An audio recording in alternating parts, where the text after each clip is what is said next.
ஆயிட்டு தான் இருக்கா அப்படின்னு கேட்டால், நான் எப்படி சொல்கிற மாதிரி தான், மழை விட்டாலும் தூறல் விடலை அப்படிங்கிற கதையாக தான் வந்து ஷோ முடிஞ்சாலும் வன்மமும் குறையல. வன்மம் குறையாத பட்சத்தில் அதுக்கான ஒரு ரியாக்ஷன்ஸும் வந்துட்டு தான் இருக்குது. எல்லா சைடுக்கான ஃபேன்ஸ் சைட்லேருந்து வர்றது. அது பாரு ஃபேன்ஸ், கமருதீன் ஃபேன்ஸ் ஆப்வியஸாக வந்துட்டு இப்போ வந்து பாருதீன் நம்ம வந்து பாருதீன் ஓகேவா. பாருதீன் அப்படிங்கிற இடத்துல வந்து பாட்காஸ்ட் ஆகட்டும், நான் கூட இன்ஸ்டாவில் வந்து நம்மளுக்கு வந்து தீபா மார்ஷல், அப்புறம் ஃபெரி ஸ்டார், அப்புறம் சங்கீதா மேனே, இது மாதிரி நிறைய பேர் வந்து நம்மளுக்கு கமெண்ட்ஸ் பண்ணுறாங்க. நம்மளுக்கு வந்து அதான் நம்ம என்ன வியூஸ் போடுறோம் அதை பார்க்குறாங்க, ஷார்ட்ஸ்லாம் போடுறாங்க. இப்போ நேற்று கூட வந்துட்டு அவங்க வந்து விஜய் பாரு ஆர்மிலேருந்து நம்ம ஷார்ட்ஸ் ஒன்று வந்து ஷேர் பண்ணியிருக்காங்க. அப்படின்னு சொல்லும்போது இப்போ வந்து அந்த பாட்காஸ்ட் பற்றியும் வந்து இன்ஸ்டாவில் போயிட்டுருக்கு அப்படின்னு சொல்லி விஜய் பாரு ஆர்மி அதை போட்டாங்க. நான் அதுக்கு போய் லைக் போட்டேன், கமெண்ட்ஸ் போட்டேன். அப்போ வந்து அந்த பாட்காஸ்ட்டில் வந்து பாருவும் கமருதீனும் வந்துட்டு அந்த வேலண்டைன்ஸ் டேக்கு அது பார்ட் 1 ஆல்ரெடி வந்துச்சு. இப்போ பார்ட் 2 வந்து வெளியில் வந்தப்போ ரொம்பவே அதுக்கான ஒரு ஆடியன்ஸ்க்கான அந்த ஒரு இதில் வந்து எல்லாருமே அதை எக்ஸைட்மெண்ட்டோட பார்க்குறாங்க அப்படின்னு சொல்லும்போது அவங்க வந்து ஒரு ஷார்ட் ஃபில்மே இப்போ பண்ண போகிறாங்க அப்படிங்கிற விஷயமும் லீக் ஆயிருக்கு. அப்புறம் பாருதீன் கேக் வெட்டி செலிப்ரேட் பண்ணியிருக்காங்க. அது தப்பா சரியா அது ஒரு பக்கம் போயிட்டுருக்கு.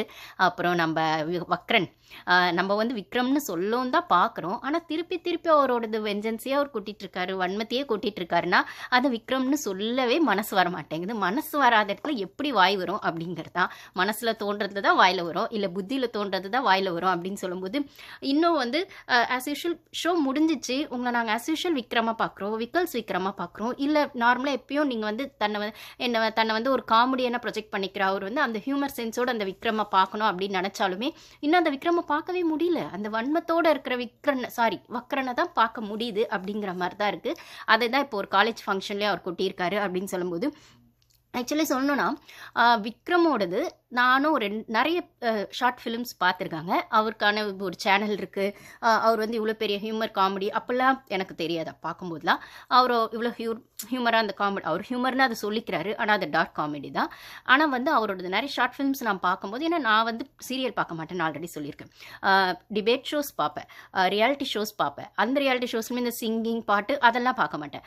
நீயா நானா, வா தமிழாவா, அதுக்கப்புறம் இன்டர்வியூஸ் நிறைய பார்ப்பேன். அது லெஜண்ட்ஸ் இன்டர்வியூஸாக இருக்கட்டும், சினிஃபீல் சம்மந்தப்பட்டதாக இருக்கட்டும், இல்லைனா சைக்காலஜி சம்மந்தப்பட்டதாக இருக்கட்டும், இல்லை அவங்கவுங்களோடது ஒரு படம் வரப்போகுதுன்னா இன்டர்வியூஸ் ஆப்வியஸாக கொடுக்குறாங்க. இப்போ அது ஒரு ப்ரொமோஷன் மாதிரி அடித்து அது கொடுக்குறாங்க. இல்லைனா பர்சனலாக இந்த ஜேஎஃப்டபிள்யூ அந்த மாதிரி விஷயங்கள்லாம் வரும்போது அவங்கவுங்க பர்சனலாக ஏதாவது இன்டர்வியூஸ் கொடுக்குறாங்க அப்படின்னா அதை போய் உட்காந்து அதில் என்ன சொல்ல வராங்க, ஏன்னா அவங்க லைஃபோட எக்ஸ்பீரியன்ஸாக அது ஆப்வியஸாக அதுலேருந்து சில விஷயங்கள் நம்மளுக்கு புரியும். படத்தில் அவங்கள பார்க்கறத விடவும், சீரியலில் பார்க்கறத விடவும், ஒரு ஷோவில் ரியாலிட்டி ஷோவில் பார்க்கறத விடவும் அவங்களோட இன்டர்வியூஸில் ஒரு நல்ல ஆங்கராக அந்த இன்டர்வியூ கிடச்சிட்டாங்க அப்படின்னா ஒரு நல்ல ஆங்கர் என்ன பண்ணுவாங்கன்னா அவங்கள பேச விட்டு அவங்க மூலிமா என்ன விஷயங்கள் அவங்க சொல்லணும்னு நினைக்கிறாங்க அந்த இன்டர்வியூஸ்லையும் அதை தான் வெளிக்கொண்டு வர பார்ப்பாங்க. சும்மா நொயின்னு கொஸ்டின் கேட்டு அதுக்கு ஆன்சர் பண்ணுறது அப்படிங்கிறதுல ஒரு கொஸ்டினை வந்து ஆங்கர் கேட்டுட்டாங்கன்னா அந்த கொஸ்டினுக்கு ரிலேட்டடாக அவங்க என்ன சொல்ல நினைக்கிறாங்களோ அந்த ஒரு செலிப்ரிட்டியோ இல்லை அந்த ஒரு பர்டிகுலர் பர்சனோ என்ன அவங்க மைண்டில் வந்து ஜனங்களுக்கும் சரி சோஷியலாகவும் சரி என்ன அவங்க ஷேர் பண்ணிக்கணும்னு நினைக்கிறாங்களோ இல்லை என்ன கோத்ரூ பண்ணாங்களோ அதை சொல்லணும்னு நினைக்கிறாங்களோ இல்லை அவங்க மைண்ட் வாய்ஸாக என்ன இருக்கோ, இவ்வளோ நாளாக அது மைண்ட் வாய்ஸாக இருந்தது, இப்போ நான் அதை வெளிப்படையாக சொல்கிறேங்கிறதோ அவங்க சொல்லணும் போது அது ஒரு நல்ல இன்டர்வியூவாக மாறும். இப்போ கோபிநாத் சாரோ இல்லை நிறைய பேர், இது அஜித் சார் கூட ஒரு இடத்துல சொல்லியிருப்பாரு. அஜித் சார் அது கோபிநாத் சார் வந்து அஜித் சாரை இன்டர்வியூ பண்ணும்போது அஜித் சார் மோஸ்ட்லி எல்லா இடத்துலையும் இன்டர்வியூஸ் கொடுக்க மாட்டார். இப்போ நம்ம அஜித் விஜய் வந்து வெளியில் பெருசாக தெரியல, மேபி பட ப்ரொமோஷன்ஸ் வந்தால் விஜய் சார் யாச்சும் பார்க்குறோம், அஜித் சார் அதை கூட நம்மளால் பார்க்க முடியறதில்ல. அங்கே ஏதோ கிளிப்பிங்ஸ்லேயோ ஷார்ட்ஸ்லேயோ ஏர்போர்ட்லேயோ அப்படி தான் பார்க்குறோம். அப்படின்னும் போது அவர் பெருசாக இன்டர்வியூஸ் கொடுக்க மாட்டாருன்னும் போது அவரோட இன்டர்வியூவில் ஃபஸ்ட்டு கோபிநாத் சார் வந்து இன்டர்வியூ பண்ணும்போது, ஏன்னா அப்போ வந்து அவர் கரியர் ஸ்டார்ட் பண்ண இது கோபிநாத் சார், அப்போ வந்து ஏதோ ஒரு இடத்துல வந்து கேட்கும்போது நீங்கள் புக்ஸ் படிப்பீங்களா அப்படிலாம் கொஸ்டின் கேட்கும்போது என்ன இந்த கொஸ்டின் யாருமே கேட்டதில்லை, கார் ரேஸ் பற்றி கேட்டிருக்காங்க, ஃபிலிம் பற்றி கேட்டிருக்காங்க, இந்த கொஸ்டின்ஸ் கேட்டது அப்படின்னும் போது ஸோ இது வரைக்கும் என்னை வந்து நான் நிறைய இன்டர்வியூஸில் வந்து இதை கேட்டிருக்காங்க அதை கேட்டிருக்காங்க ஷேர் பண்ணிக்கிறேன். ஆனால் இந்த பெர்ஸ்பெக்டிவில் என்னை பார்த்து இந்த கொஸ்டின்ஸ் என்னை கேட்குறீங்கன்னா அதுக்கு என்னோட ஆன்சர் என்னவா இருக்கும்னு ஒரு இன்ட்ரெஸ்டிங்கான யூனிக்கான ஒரு அவங்களுக்கான ஒரு சைடு இருக்கும்ல, அது வெளியில் வரும்போது தான் அந்த இன்டர்வியூஸ் அழகாக இருக்கும் அப்படின்னு சொல்லும்போது நான் அந்த மாதிரி இன்டர்வியூஸ் நிறைய பார்ப்பேன் அப்படின்னு சொல்லும்போது ஷார்ட் ஃபிலிம்ஸ் நிறைய பார்ப்பேங்க. அது தமிழாகட்டும், தெலுங்காகட்டும். இப்போ தெலுங்குதும் பார்க்குறேன் அப்படின்னும் போது அப்படி வந்த விக்ரம் நான் நிறைய ஷார்ட் ஃபிலிம்ஸ் பார்க்கும்போது அவங்கள அந்த பெர்ஃபார்ம் பண்ணுறதா ஏன்னா அந்த ஷார்ட் ஃபிலிம்லாம் அவர் தன்னை இன்னசென்ட்டாக தான் ஒன்று காமெடியாக காட்டியிருப்பாரு, இல்லைனா இன்னசென்ட்டாக காட்டியிருப்பாரு, இன்னசென்ட்டாக அவர் ஆக்ட் பண்ணியிருப்பாரு, ஆக்ட் பண்ணியிருப்பாரு. அப்போ ஒரு ஹஸ்பண்ட் அண்ட் ஒய்ஃப்கான ஒரு ஷார்ட் ஃபிலிம் நான் பார்க்கும்போது அதில் அவ்வளோ இன்னசென்ட்டாக, ஏன்னா அந்த ஒய்ஃப் வந்து சின்ன வயசு பொண்ணாக இருக்கும், இவர் வந்து கொஞ்சம் ஏஜ்டு பர்சனாக இருப்பார். இருந்தாலும் பரவாயில்லன்னு அந்த பொண்ணு இவரை மேரேஜ் பண்ணிக்கும். அதுக்கப்புறம் அந்த ஏஜ் டிஃப்ரென்ஸில் அவங்களுக்கான அந்த லைஃப் ஸ்டைலில் கொஞ்சம் அந்த ஒரு என்ன சொல்கிறது காம்ப்ளிகேட்னு கிடையாது, ஒரு ஹெல்த்தி கான்வர்சேஷன் கூட க்ரியேட் பண்ண முடியாமல் இவர் ஒரு வேவ் லென்த்லேயும் அந்த பொண்ணு ஒரு வேவ் லென்த்லேயும் இருக்கும். ஸோ இவரோட பர்த்டேவை கூட அந்த பொண்ணுக்கு விஷ் பண்ணணும்னு தோணாது, ஆப்வியஸாக தெரிஞ்சுக்கணும்னு கூட தோணாது.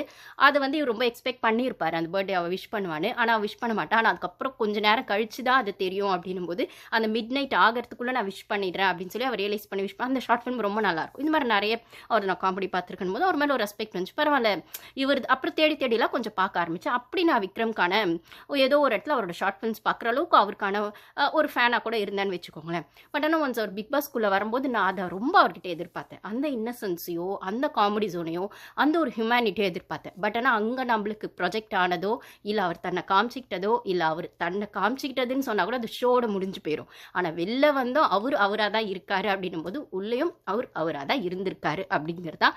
ஸோ ரியலாக பார்க்க போனால் அப்படி ஒரு மேல் ஈகோயிஸ்ட் பர்சனாக தான் அவர் இருக்காரு. நான் எப்பயுமே சொல்கிறது தான், ஒரு ஷோ அந்த ஷோ முடிஞ்சப்பறம் நம்ம யாரையும் பர்சனலாக விமர்சனம் பண்ணுறதுக்கு நம்மளுக்கு உரிமை கிடையாது, உங்கள் பர்சனல் லைஃப்குள்ளே போகிறதுக்கு உரிமை கிடையாது. பட் ஆனால் அந்த ஷோ முடிஞ்சப்பறமும் நீங்கள் அதுவாக தான் வெளியில் சோஷியல் மீடியா கிட்ட ப்ரொஜெக்ட் ஆகுறீங்க இல்லை அதுவாக தான் இருக்கிறீங்க நீங்களே ட்ரை பண்ணும்போது நாங்கள் அதை பேசாமல் இருக்க முடியாது அப்படிங்கிறத யதார்த்தமான உண்மை. ஸோ இப்போ வந்து ஏதோ ஒரு காலேஜ் ஷோக்கு விக்ரம் போனப்போ கூட அங்கே வந்து நீங்கள் வந்து குரூப்பாக உட்காந்து தானே நாமினேட் இவங்களை பண்ண விக் பண்ணோம்லாம் பேசியிருக்கீங்க அப்படின்னு ஏதோ ஒன்று கேம் பற்றி போயிருக்கு போல இருக்குது. அப்போ அதுக்கு வந்து விக்ரம் அதை அந்த கிளிப்பிங்ஸ் நான் பார்த்தேன். டக்குன்னு நீ என்னப்பா பாரு பிஆர் மாதிரி பேசுறியே அப்படின்னு ஒரு கேள்வியை கேட்டிருக்காரு. இது தேவையில்லாத கேள்வி. அவங்க கேம் பார்த்த பெர்ஸ்பெக்டிவ்ல உங்களுக்கு ஒரு கொஸ்டின் வைக்கிறாங்க, உங்களுக்கு ஆமான்னா ஆமான்னு சொல்லுங்கள், இல்லைன்னா இல்லைன்னு சொல்லுங்கள். அதை டப்பால்னு திருப்பி பாரு பிஆர் மாதிரி பேசுகிறேன்னு சொல்கிறது. நான் ஆல்ரெடி சொன்ன மாதிரி வந்துட்டு நீங்கள் வந்து பாருக்கு அந்த மேன் ஹேண்ட்லிங் பண்ணப்போ அந்த ஒரு ஆங்கர் கேட்டப்பவும் வந்துட்டு என்ன சொன்னீங்க, இந்த மாதிரி வந்து கழுத்தில் மிதிச்சிருக்கலான்னு சொன்னப்போ வா போலீஸ் ஸ்டேஷன் போகலாமான்னு கேட்டது. ஸோ ஆங்கரையாக அந்த கேள்வி நீங்கள் கேட்குறீங்க. ஆங்கரை நம்ம அவருக்கு ஒரு ரெஸ்பெக்ட் இருக்கும், அதுவும் நீங்கள் கொடுக்கல.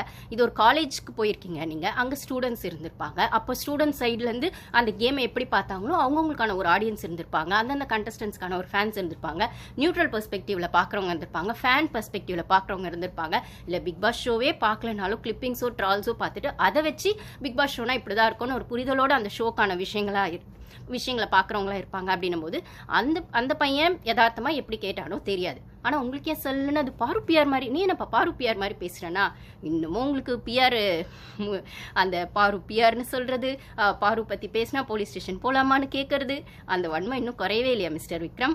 ஏன் உங்களுக்கு இவ்வளோ நான் தான்